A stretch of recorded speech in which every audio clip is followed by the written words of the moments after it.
सारिका ने आज सोच ही लिया था कि आज वह अपने मायके में सबको आईना दिखाकर ही रहेगी। सारिका और उसके पति ने कभी भी किसी बात के लिए मुंह नहीं खोला था, लेकिन अब पानी सर से ऊपर हो चुका था और सारिका को यह बात बर्दाश्त नहीं हो रही थी।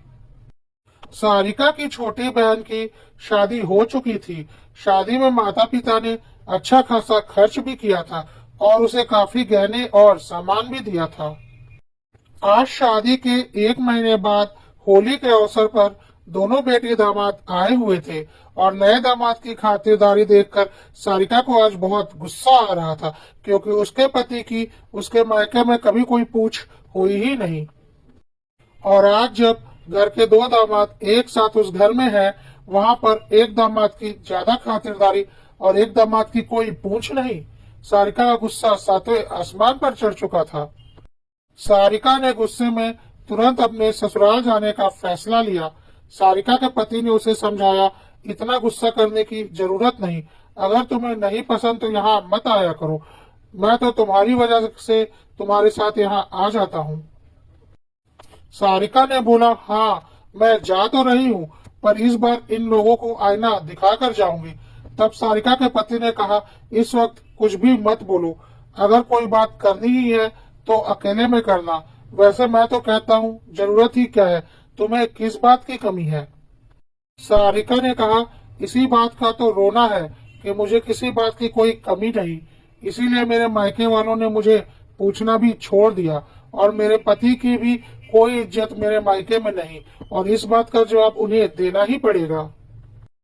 उस वक्त तो सारिका वहां से चली गई, पर इस बार उसने कुछ बड़ा करने की ठान ली थी और अपने पति के रोकने पर भी वह इस बार रुकने वाली नहीं थी, क्योंकि उसका कहना था, बहुत समझौते कर लिए मैंने, अब मेरा हक मैं लेकर रहूंगी, मैं किसी की सुनने वाली नहीं। कुछ दिनों के बाद सारिका ने अपने मायके वालों को पुश्तैनी जमीन में अपने हिस्से के लिए कानूनी नोटिस भेजा। नोटिस देखकर सारिका के घर वालों के होश उड़ गए। उन्होंने सपने में भी नहीं सोचा था कि सारिका ऐसा कुछ करेगी। तुरंत ही सारिका की माँ ने सारिका को फोन लगाया और बोला, तेरा दिमाग खराब है क्या, या क्या भेजा है तूने। सारिका ने बोला, नहीं माँ, दिमाग तो अब तक खराब था, अब दिमाग सही हो गया है। जो कुछ किया है बिल्कुल सही किया है। मैं शाम में घर आ रही हूँ, मुझे चुपचाप मेरे हिस्से की जमीन दे दो, नहीं तो मैं कोर्ट का दरवाजा खटखटाऊंगी। सारिका के माँ बाप को समझ में नहीं आ रहा था कि सारिका को क्या हो गया है, क्योंकि सारिका के पास धन दौलत की कोई कमी नहीं थी। बहुत ही बड़े घर में ब्याही गई थी वह, और उसका पति भी उसे बहुत चाहता था। उन्होंने तुरंत अपने दामाद को फोन लगाया। दामाद को इस बारे में कुछ भी पता नहीं था। वह बोला, मुझे तो कोई जानकारी नहीं। कोई बात नहीं, शाम में मिलकर इस बारे में बात करेंगे, आप लोग चिंता मत कीजिए। शाम को सारिका अपने पति के साथ मायके पहुंची। सारिका के माता पिता और भाई भाभी सारिका का बेसब्री से इंतजार कर रहे थे। उसके आते ही सारिका की माँ जोर से चिल्ला पड़ी, तेरी हिम्मत कैसे हुई ऐसा नोटिस मायके भेजने की। सारिका भी आज चुप रहने वाली नहीं थी, वह भी जोर से चिल्लाई, क्यों नहीं भेजूं, आप लोगों की हिम्मत कैसे हुई 2 बेटियां होते हुए अपनी दोनों बेटियों में भेदभाव करने की। क्या किया है आप लोगों ने मेरे लिए, और आज जब अपनी छोटी बेटी के लिए आपको इतना कुछ करते देखा तो क्या मुझे दुख नहीं होगा।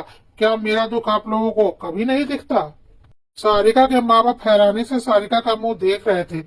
उन्होंने बोला, पागल हो गई है क्या, दिमाग सही है तेरा, इतने बड़े घर में तेरा ब्याह हुआ है, तेरे आगे तो तेरी छोटी बहन का घर कुछ भी नहीं। तेरा पति तुझे इतना प्यार करता है, तेरे ससुराल वाले तुझे इतना चाहते हैं, और क्या चाहिए तुझे। अपने तीनों भाई बहन में तू सबसे अमीर है और उसके बाद भी तुझे हिस्सा चाहिए, थोड़ी तो शर्म कर ले। सारिका ने भी सोच लिया था कि आज वह एक एक को आईना दिखाकर रहेगी। उसने बोला, हाँ मुझे कोई शर्म नहीं, क्योंकि जैसे को तैसा देना बहुत जरूरी होता है, और आज मैं आप लोगों को आप लोगों की असलियत दिखाकर रहूंगी। सारिका, तुम चुप करो और घर चलो, मुझे तुम्हारे मायके से कुछ नहीं चाहिए, और भगवान के दया से मेरे पास किसी चीज की कोई कमी नहीं है। तुम जो बोलोगी तुम्हें लाकर दूंगा, और यदि तुम्हें जमीन चाहिए तो वह भी मैं तुम्हारे लिए तुम्हारे हिस्से से ज्यादा जमीन खरीद कर तुम्हें दे दूंगा। अभी यहाँ से चलो। सारिका ने बोला, नहीं, मुझे तुमसे कुछ नहीं चाहिए। वैसे भी तुम्हारा सब कुछ तो अब मेरा ही है। मुझे मायके में मेरा हिस्सा चाहिए और हर हाल में चाहिए, और मुझे एक एक ईंट का बराबर हिस्सा चाहिए। इस पर सारिका के माँ बाप ने बोला, हम तुझे कुछ नहीं देने वाले। तुझे तो तब मिलेगा ना जब हम देंगे। हम अपनी कमाई अपनी मर्जी से जिस औलाद को चाहे उस औलाद को दे सकते हैं। हमारे ऊपर कोई जोर जबरदस्ती नहीं चल सकती। इस पर सारिका ने बोला, हाँ, अपनी कमाई ना। आपकी अपनी कमाई अब बची ही कितनी होगी। आपने तो उसका ज्यादा हिस्सा अपनी छोटी बेटी की शादी में खर्च कर दिया, और यह एक घर बचा है और थोड़े बहुत पैसे बैंक में होंगे, तो मुझे उसमें से कुछ चाहिए भी नहीं। मुझे तो मेरे पुरखों की जमीन में से मेरा हिस्सा चाहिए, जो कि करोड़ों रुपए की है, और जिस पर मेरा जन्मजात हक है, क्योंकि वह आप लोगों की खरीदी हुई नहीं है। और जितना हक आप लोगों का उस जमीन पर है, उतना ही हक मेरा भी है, और मुझे मेरा हिस्सा चाहिए, और कोई भी कानून मुझे मेरा हिस्सा लेने से रोक नहीं सकता। यह बात आपको भी पता होगी। सारिका के पिता ने बोला, तुझे शर्म नहीं आती? तुझे बहुत अच्छे से पता है कि हमारे पास ज्यादा कुछ संपत्ति नहीं है। जो थोड़ी बहुत संपत्ति जोड़ी थी वह छोटी बेटी की शादी में निकल गई। यहाँ एक घर बचा है और थोड़े बहुत पैसे बैंक में है, और तेरी नजर उस जमीन पर है। जरा सोच, तेरे भाई के लिए क्या बचेगा?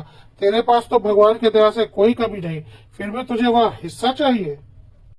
सारिका ने भी पलटकर जवाब दिया, वाह पापा, कितना सही बोला। आधे पैसे एक बेटे की शादी में खर्च कर दिए, आधे पैसे बेटे के लिए बचा कर रख दिए, तो फिर मैं कहाँ हूँ? मुझे क्या मिला इस घर से? क्या मैं इस घर की औलाद नहीं? सारिका की माँ ने बोला, बेटा, तू तो मेरे तीनों बच्चों में सबसे ज्यादा भाग्यशाली है। सबसे बड़े घर में तेरी शादी हुई है, तू सबसे अमीर है। तुझे किस बात की कमी है जो तुझे मायके में अपना हिस्सा चाहिए? तू तो हर तरह से सुखी है, क्यों फालतू के विवाद कर रही है? सारिका ने बोला, इसी बात का तो रोना है माँ। मेरी शादी में तुम लोगों ने मुझे एक फूटी कौड़ी भी नहीं दी। यहाँ तक कि मेरी शादी का लहंगा तक मेरे पति ने खरीद कर मुझे दिया। क्या तुम लोगों की इतनी औकात भी नहीं थी कि अपनी बेटी को कपड़े दे सकते? जेवर तो दूर की बात है। मेरी शादी में सारा इंतजाम खाने पीने से लेकर वरमाला तक का मेरे ससुराल वालों ने किया था। तुम लोगों ने एक पैसा भी मेरी शादी में खर्च नहीं किया।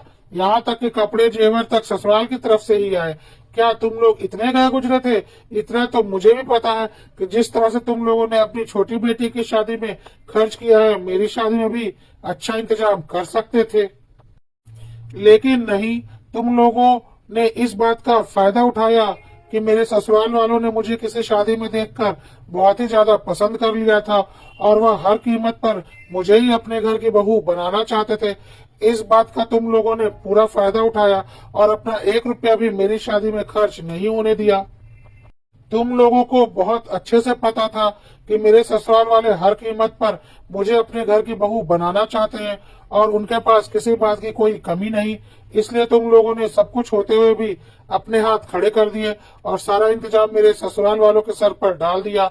मेरी शादी में तुम लोगों ने मुझे कुछ भी नहीं दिया, ना ही कपड़े, ना ही जेवर, ना ही कोई सामान। चलो, उस बात का भी मुझे कोई मलाल नहीं। उसके बाद जब भी तुम्हारे दामाद घर आए, कभी भी इनकी ठीक से खातिरदारी नहीं की, क्योंकि तुम्हें पता था कि यह तुम्हारी बेटी को बहुत खुश रखते हैं, और कभी भी दामाद की खातिरदारी करने की सोची ही नहीं। मैंने वह भी बर्दाश्त कर लिया। फिर मैं छोटी बहन की शादी में तुम लोगों को बेतहाशा खर्च करते देखा। मैंने वह भी चुपचाप बर्दाश्त कर लिया कि चलो कोई बात नहीं, मेरे पास बहुत है।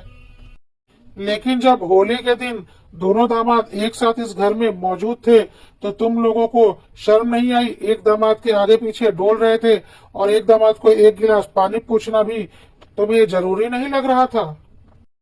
एक दामाद को जाते वक्त पैसों का लिफाफा हाथ में दिया और एक दामाद को खाली हाथ विदा कर दिया। क्या ऐसा करते वक्त तुम लोगों को जरा भी शर्म नहीं आई? क्योंकि मेरे पति को पैसे की कोई कमी नहीं और वह बहुत ही सीधे साधे स्वभाव के हैं, तो उनकी कोई मान इज्जत नहीं मेरे मायके में। सीधी सी बात है माँ, जो जितना झुकता है उसे उतना ही झुकाते जाते हैं, और एक दिन झुकाते झुकाते तोड़ देते हैं। अब बस बहुत हुआ, अब हमारे में झुकने की कोई ताकत नहीं। हमें हमारा हिस्सा दो, बात खत्म। सारिका के माँ बाप भाई भाभी ने बोला, बस इतनी छोटी सी बात को तूने दिल पर ले लिया, हमने इस तरह से कभी सोचा ही नहीं। चल यह सब भूल जा, अब जैसा तू चाहती है वैसा ही होगा। तुझे और तेरे पति को भी तेरे मायके में वैसे ही मान इज्जत मिलेगी जैसे छोटे बेटी दामाद को मिलती है। लेकिन सारिका आज अपनी बात पर अड़ी हुई थी। उसने बोला, मुझे कोई मान इज्जत नहीं चाहिए, क्योंकि मान इज्जत मांग कर नहीं ली जाती, वह तो दिल से निकलती है। मुझे बस मेरा हिस्सा चाहिए और वह मैं लेकर रहूंगी। जब छोटी बेटी दामाद को इस बात का पता चला कि सारिका अपना हिस्सा मांग रही है, तो छोटी बेटी भी अपना हिस्सा मांगने के लिए तैयार हो गई और बोली कि जब दीदी हिस्सा लेंगी तो मुझे भी मेरा हिस्सा चाहिए। और उसका पति उसका पूरा साथ दे रहा था। सारिका ने बोला, देख लो माँ, जिस दामाद को तुमने कुछ भी नहीं दिया उसे अभी भी कुछ नहीं चाहिए, और जिस दामाद को तुमने सब कुछ दे दिया है उसे अब हिस्सा भी चाहिए। सारिका को समझाने की बहुत कोशिश की गई, लेकिन सारिका अपनी बातों से टस से मस नहीं हुई और वहां से चली गई, यह बोलकर कि जल्द ही वह अपना हिस्सा लेने आएगी। आज सारिका के माँ बाप को अपनी गलती का एहसास हो रहा था। किसी के सीधे होने का उन्होंने कुछ ज्यादा ही फायदा उठा लिया था और कभी भी बड़े दामाद को वह मान इज्जत नहीं दिया जिसके वह हकदार थे। सारिका के भाई भाभी ने अपना आखिरी दांव खेला और बोला, ठीक है, तू अपना हिस्सा ले ले और भूल जाना कि तेरा कोई मायका है। सारिका ने हंसते हुए बोला, वह तो मैं कब का भूल चुकी हूँ। मैं तो उसी दिन भूल चुकी थी जिस दिन मेरी शादी का एक लहंगा तक मेरे माँ बाप ने मुझे खरीद कर नहीं दिया था। अब और कैसे भूलूं। तैयार रहना, जल्दी मिलेंगे, कहकर सारिका वहां से निकल गई।